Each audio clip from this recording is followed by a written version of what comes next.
አንዳንድ ጊዜ ግራ ይገባችኋል። ክርስቲያኖች ድሃ እንሆናለን፣ ሃይማኖት የሌላቸው ሰው ደግሞ ሀብታም ይሆናሉ። ምን አይነት ችግር ነው እንላለን። ደግ ስንሰራ መደሄት። አሁን ደግሞ ሰይጣን ምን ያደርጋል? ለምሳሌ ብዙ የታመመ ቤተሰብ ካላችሁ በጸበል ስትደክሙ ትቆያላችሁ። ጠንቋዩ ስትሰዱት ቀጥ። አንድ ሰው እያለ እኛ አካባቢ የነበርኩበት አካባቢ ማለት ነው እንጂ የተወለድኩበት አይደለም። ትምህርት ስማርበት የነበርኩበት አካባቢ እናለ አንድ ገበሬ ነበርና በሬውን ቢያረገው ቢሰራው አልሄድለት አለ። ኋላ አንድ ጠንቋይ ቤት የሚለዋል የማርያም ለጥመደው አለው። የአቡነ ተክለ ሃይማኖት ጸበል ቢረጭ፣ የገብረ መንፈስ ቅዱስ ቢረጭ፣ የአቡነ ሐራ ቢረጭ እምቢ ያለው በሬ የማርያም ለት ሲጠምነው ቀጥ ብሎ ጭልጥ አለ ማለት ነው። አሁን እንግዲህ ምን ለማለት ይመስላችኋል? ሰይጣን እንዲያደርግና ይውላችሁ አልተሳካላችሁም። ጸለይክ ለውጥ አላመጣህም። ጾምክ ለውጥ አላመጣህም። ገዳማት ትዞራለህ ለውጥ አላመጣህም። ግብረ ሰላም ታበላለህ፣ ትዘክራለህ፣ ታስቀድሳለህ።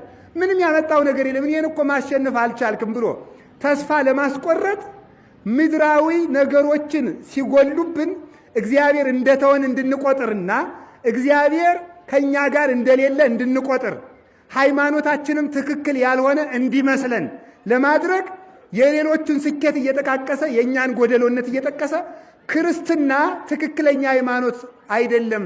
ትክክለኛ ሃይማኖትማ ቢሆን ጤና ታገኝ ነበረ። ለምን አይፈውሱህም? አሁን ዛሬ የሚባለው ፓስተሩ ጸልየው ይፈውሳሉ፣ የእናንተ ቄሶች ለምን አይፈውሱህም ይባላል። ይውላችሁ ሲጀመር ተመልከቱ። ጤና ብላችሁ ከመጣችሁ እናንተ በልቶ ሀጅ ናችሁ ማለት ነው። እንጀራ ብላችሁ ስራት እንድታገኙ ብላችሁ ከሆነ የምትጸልዩት በልቶ ሀጅ። እስቲ በሞት የበልቶ ሀጅ በሉ። ህዝቡ በልቶ ወዴት ሄደ? ቤቱን ሄደ። ጌታ ግን ምንድን ነው ያለ? እናንተ በልታችሁ ሀጅ አይደላችሁም። እናንተ ጊዜያዊ ስጦታ የምትፈልጉ አይደለም። አዎ ብዙ ሰው አለ። አንዱ ዲዳ ዞ የመጣለ ዲዳ ልጁን ዞ መጣ።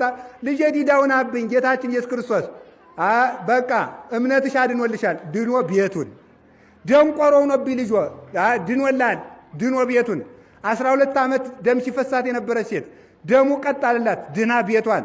ጋኔን የነበረበት ሰው ነበር፣ ጋኔኑ ለቀቀው፣ ድኖ ቤቱን።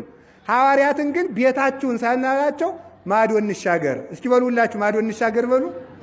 እኛ ክርስቲያኖች የምንኖረው ይዘን ቤታችን ለመመለስ ቤተ ክርስቲያን የመጣችሁት ክርስቲያን የሆናችሁት ቤታችሁን ስትመለሱ ጤና እንድታገኙ፣ ቤታችሁን ስትመለሱ ሀብት እንድታገኙ፣ ቤታችሁን ስትመለሱ ጠላቶቻችሁ እንዲጠፉላችሁ አይደለም። ማዶ ለመሻገር ነው። እስቲ በሉ ሁላችሁ ማዶ ለመሻገር በሉ። እንዲያ ከሆነ ክርስትናችሁን ማንም አይነቀንቀውም። ስለዚህ ነበረ በእውነቱ ቅዱስ ጳውሎስ ምን አለ? ፊልጵስዩስ ምዕራፍ 1 ላይ እናንተ በክርስቶስ ያመናችሁት በስሙ ልታምኑ ብቻ አይደለም መከራ ልትቀበሉ ነው እንጂ አለ። መከራ ልትቀበሉ ነው የተጠራችሁ። ስለዚህ ምንድን ነው ቤተ ክርስቲያን ለምን ትገፋለች? ለምን ቤተ ክርስቲያን ስትቃጠል ዝም ይላል? ለምን ክርስቲያን ይታረዳል? ለምን ይሞታል? እግዚአብሔርስ የት ሂዶ ነው ትሉኝ እንደሆነ ወደ ማዶ እየተሻገርን ስለሆነ ነው። ስለዚህ እኛ ተመልከቱ እዘን የምንመለስ ሳይሆን አብረን የምንሻገር ነን።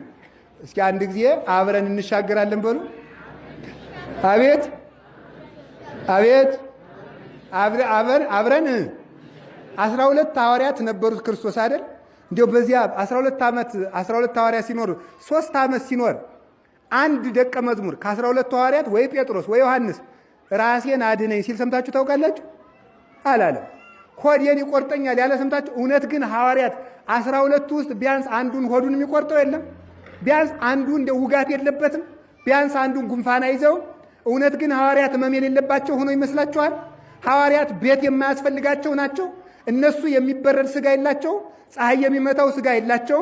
እሾህ የሚወጋው እግር አልያዙም? ጫማ ላይ አትያዙ ያላቸው ለምንድን ነው? እነሱ አይርባቸውም? የስንቅ አቅማዳ አይኖራቸው ያላቸው ለምንድን ነው? እነሱ የእነሱን ስጋ አውሬ አይበላውም? በትር አትያዙ ያላቸው ለምንድን ነው? ይዞ መመለስ ሳይሆን ይዞ መሻገር ስለሆነ ነው።